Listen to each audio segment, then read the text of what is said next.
welcome to Arabiya English with me, Micheal Prendergast.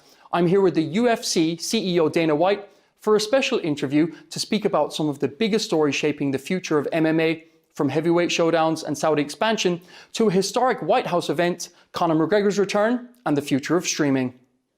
Thanks so much for your time, Dana.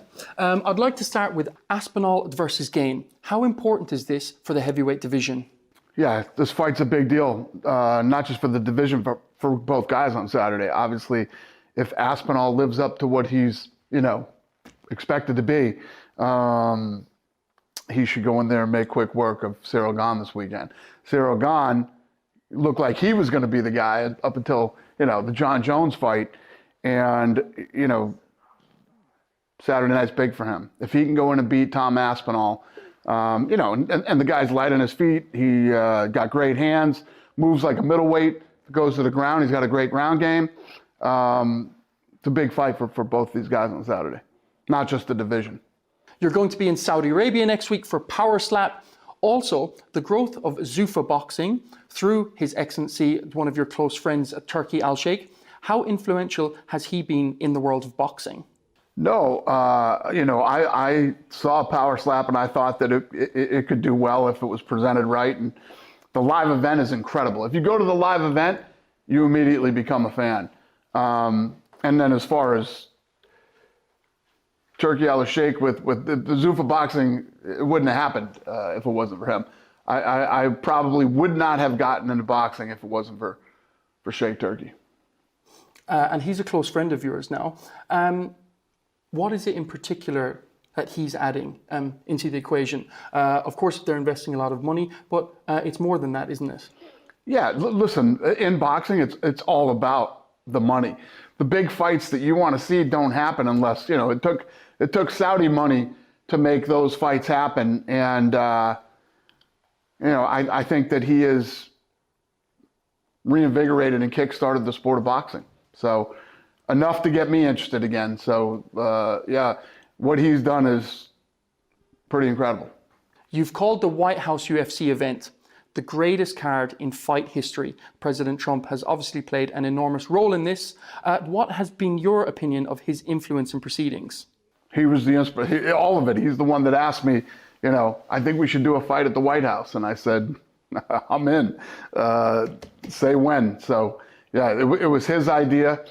He's got this big thing about the White House belonging to the people, and he wants to bring more events and more people to come and experience not just Washington, D.C., but the White House.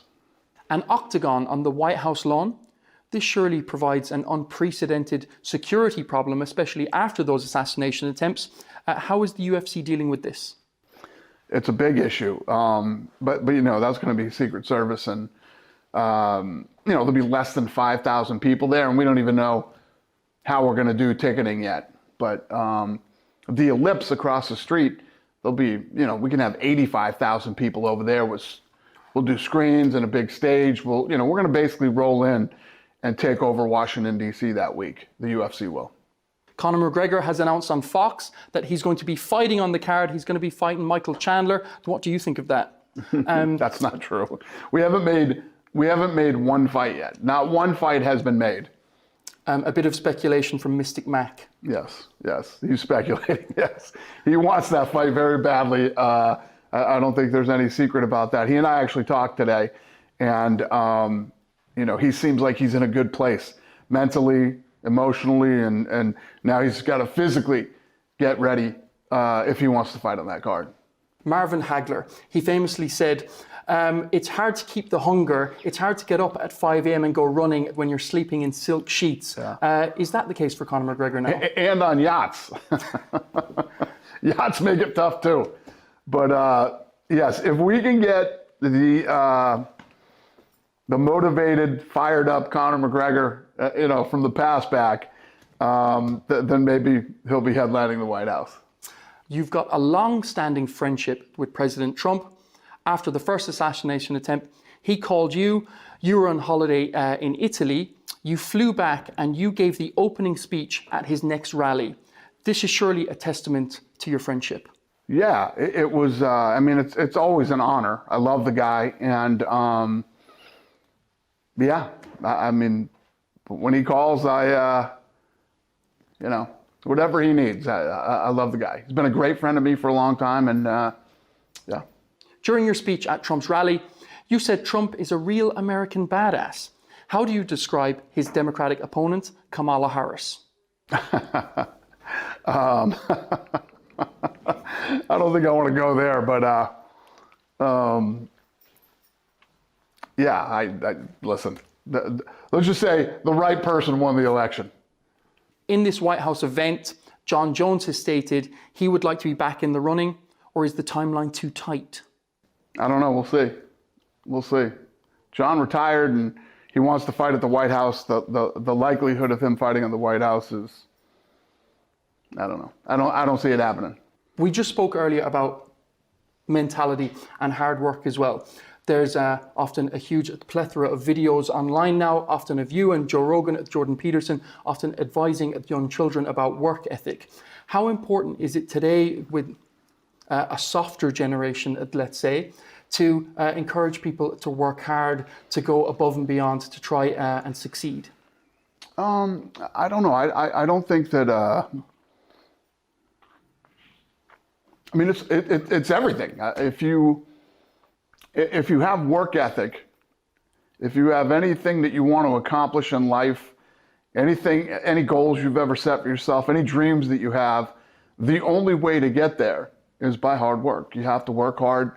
You have to, lots of bad things happen every day that you have to power through. I don't ever try to come off like I'm trying to be some motivational speaker or anything like that.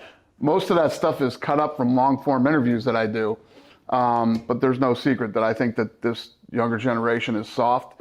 And I also think that right now, with technology and all the things that are going on, there's never been more opportunity for young people than there is right now. So I say it all the time, if you got this much of it in you, it's all out there for the taking. Everybody, these kids have opportunities these days that my generation never had. Go get it. Just to finish, Dana, the $7.7 billion Paramount deal is going to change the face of not only UFC, but sports watching. Everything is moving to streaming. How excited are you for this? Very. And I think what makes me even more excited is how excited they are for this. So we've gotten the teams together a few times now, and the Paramount CBS people are so excited about being in business with us. It makes us even more excited being in business with them. Dana White, thanks so much for your time. Thanks for having me. Pleasure.